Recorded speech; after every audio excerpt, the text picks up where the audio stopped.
will be Visual Studio Code. And I've changed the little icon up here because somebody said, why an Apple logo? So now it's a Windows logo.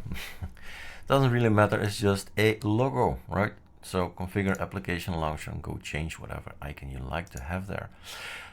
Topic of the video is I've been searching for Visual Studio Code on our channel. So if you go to ArcoLinux itself, might be a tip here. That's our channel. And use this research button, not the one at the top, because that's just too much.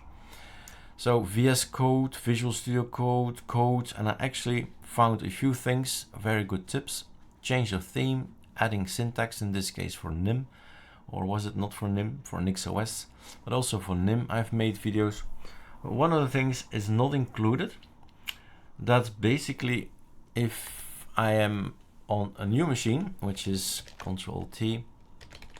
So this is definitely the ArcoLinux B Plasma with the Edu PowerGit theme. What I was going to say is I'd like to have the same settings from Visual Studio Code from the ISO Builder. Let's say I want to continue to work here, and all the settings and all the configurations, oh my god, do I have to set them all up? No, right? That's the topic of the video, no. So we've made a nice icon for Visual Studio Code. Last videos it wasn't okay, so this is Surfing Plasma, specifically created for the Plasma environment, and this is Latte down here. So Visual Studio Code, install it, sudo pacman -remove. Let's see what we have, all the V's. It's the Visual Studio Code bin application that I've installed. And down here we have here a little guy, accounts, backup and sync settings. That's what we need, right? We need to have a setup, and then we're going to sign, choose whatever you want. I just keep everything as is.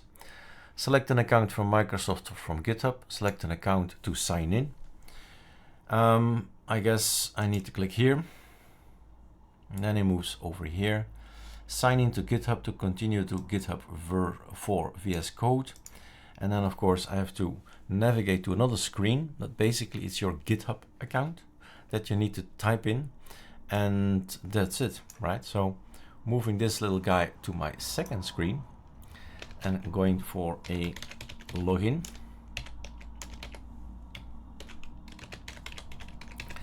And now I need to find my password, and the password is hidden away in either in this one. Here is my last pass. So let's fetch that as well.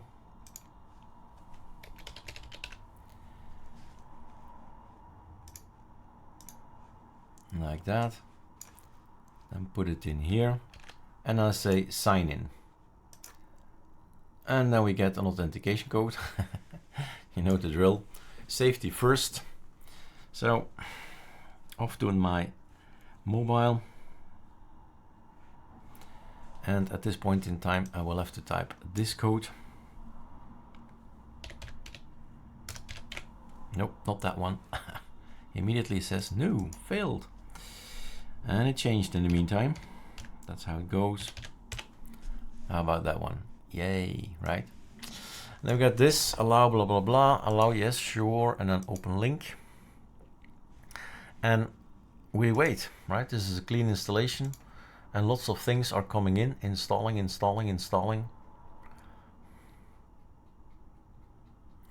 And there is the material theme, pylons, Python debugger, anything I use, extensions installed, is now installed here.